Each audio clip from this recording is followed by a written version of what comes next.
Bonjour tout le monde. Alors je vous retrouve aujourd'hui avec un maquillage très coloré dans les tons de vert, parfait pour l'été. J'espère que ça vous plaira et je vous laisse avec la suite. Alors tout d'abord je commence par appliquer une crème hydratante. Alors celle que j'applique c'est celle de chez Kiko, la 24 heures cream. C'est une crème pour les peaux normale à sèche je dirais. Elle hydrate vraiment très bien. Donc faites en sorte de bien la faire pénétrer afin que par la suite le fond de teint ne glisse pas par-dessus. Sinon voilà, il tiendra pas.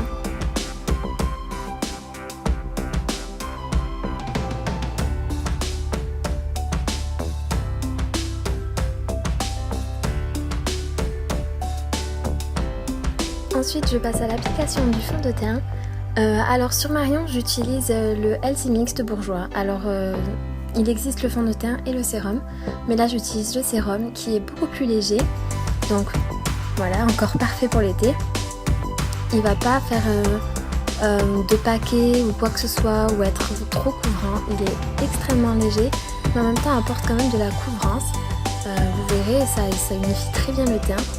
Et par contre, bon, si vous avez une peau imperfection ou des rougeurs, je vous le conseille pas du tout parce que va rien camoufler.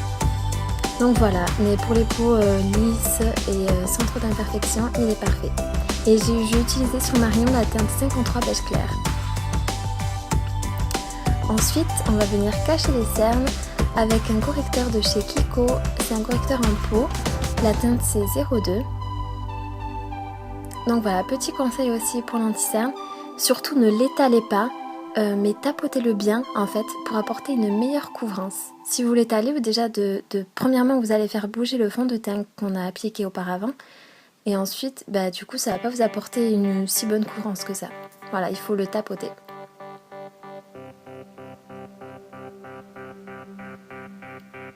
Donc voilà, j'en mets sur les cernes et sur les quelques boutons qu'on peut trouver. Donc on voit tout de suite la différence, ça illumine le regard instantanément. Donc ensuite, pour faire tenir le maquillage et pour matifier tout ça, j'applique une poudre de chez MAC. Alors c'est la Prep and Prime, donc celle que j'applique est compacte. Vous pouvez la trouver en poudre libre. C'est un peu comme la Make Up Forever HD en fait, si vous connaissez. Et donc voilà, pour la poudre pareil, je la tapote. Afin de ne pas faire bouger ce qu'on a appliqué auparavant. Et ensuite, qui dit été dit bronzage, donc je viens réchauffer le teint avec un bronzer de chez ELF en teinte warm. Donc voilà, j'en applique sur les tempes, sur le front et un petit peu sur le nez.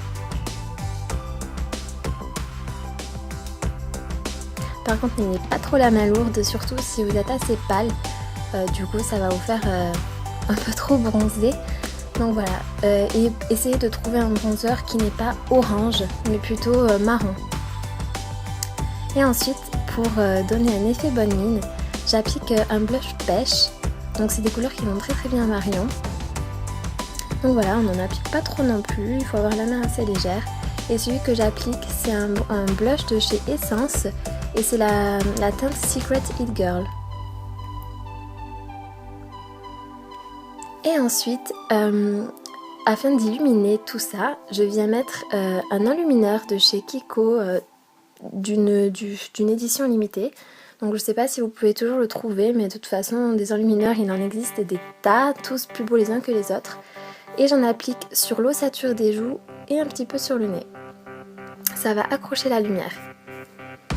Donc maintenant, on passe aux yeux. Alors, avant d'appliquer les fards à paupières, il est important d'appliquer une base, tout simplement pour faire tenir les fards. Voilà. Même si ce que je vais appliquer, c'est de très longues tenues, on prend quand même ses précautions et on applique une base. Et celle que j'applique, c'est tout simplement un correcteur en fait, un anti-cerne de chez Essence. Voilà, si vous avez une base à paupières, faites exprès. Prenez-la, mais si vous n'en avez pas, ne vous inquiétez pas, vous pouvez utiliser un correcteur et ça fera très bien l'affaire. Donc maintenant, j'applique un vert assez clair d'un double crayon de chez Kiko de la dernière collection que vous pouvez toujours trouver, c'est la collection Life in Rio. Donc c'est un vert pomme absolument magnifique. Et juste après ça, pour le rendre plus pigmenté, pour apporter plus de couleur, j'applique un fard de la même couleur mais un petit peu plus foncé et plus pigmenté, donc un vert pomme, et je l'applique par-dessus et je tapote le fard, je ne l'étale pas.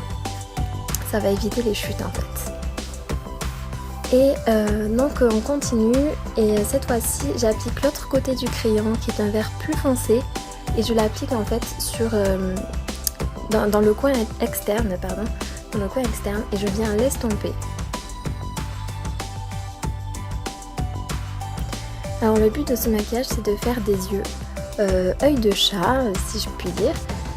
Donc on va l'étirer vraiment quand même assez, on va bien assez l'étirer pour faire vraiment un beau regard œil de chat.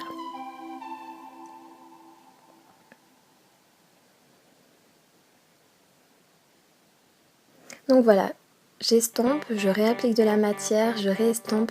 C'est vraiment ce qu'il y a de très important dans ce maquillage, parce qu'en fait une fois que vous estompez ce crayon, il a tendance à partir. Donc du coup il faut en rajouter et le réestomper pour pas que ça fasse une forte démarcation.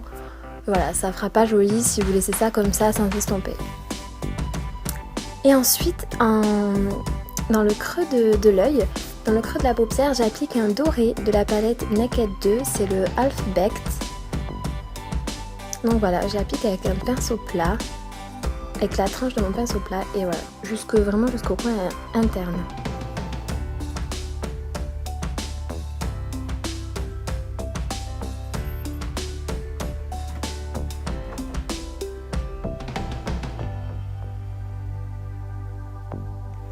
Et ensuite, pour faire un rendu assez propre, j'applique un fard couleur chair en fait, sous l'arcade sourcilière, et c'est le fard Foxy de la palette Naked 2.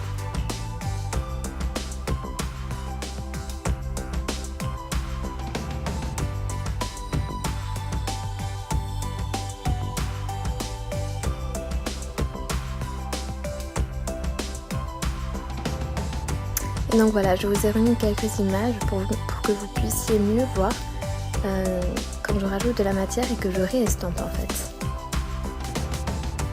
Vous voyez que je l'étire assez bien, et afin de faire en fait une pointe tout simplement. Et avec un mouchoir, je viens essuyer les bords pour que ça fasse un trait plus net. Et maintenant, place à l'étape cruciale du liner. Ce qu'on redoute un peu toutes quand même. Et donc en fait voilà, je vais pas faire un liner très épais, je vais faire quand même quelque chose d'assez fin.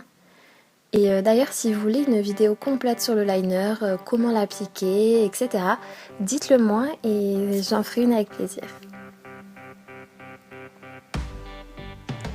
Ensuite, pour finir avec les fards à paupières, j'applique un doré, le même doré qu'on a utilisé auparavant. En ratil inférieur tout simplement, pour apporter encore un peu plus de lumière.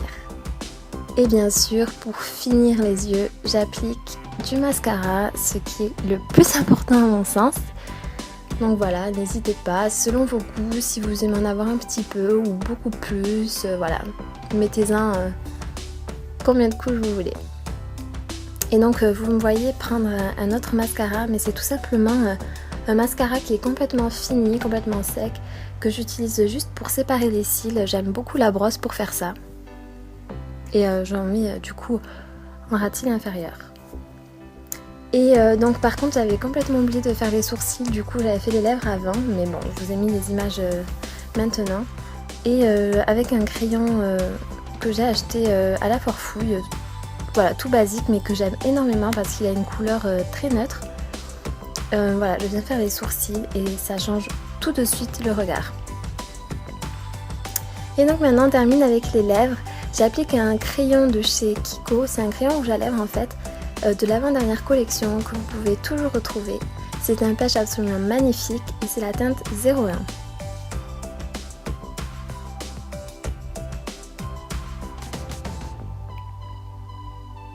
Et j'apporte une petite touche glossy que j'aime beaucoup. Voilà, je tapote le gloss par-dessus ce rouge à lèvres et je trouve que ça fait juste magnifique.